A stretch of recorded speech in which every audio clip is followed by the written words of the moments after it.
इधर तो इसका पेडल हैवी है, उसके बाद गियर बड़ा है, 48 दांत गियर है। उसके बाद पीछे भी स्पोक मोटा है, आगे भी स्पोक मोटा है, 40-40 दोनों स्पोक है।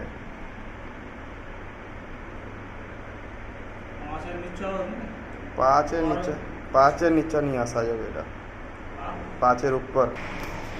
ভালো দিন ভালো দিব, ফের ले যাবো আগে।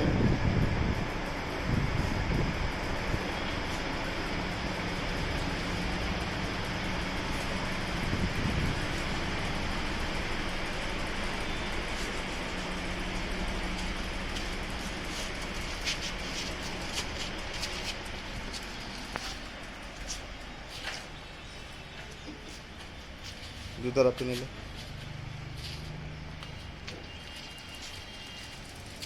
চল, চল আগে দোকানটা দিলে চল।